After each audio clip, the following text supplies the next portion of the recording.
Honorable Vice Chancellor Professor Dr. Abdul Mannan Chowdhury sir, respect teachers, dear friends, ladies and gentlemen, good evening and Assalamu alaikum.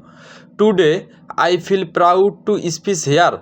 This university has shaped my life and education. I learned many important lessons from my teachers, especially taught the English for academic excellence course.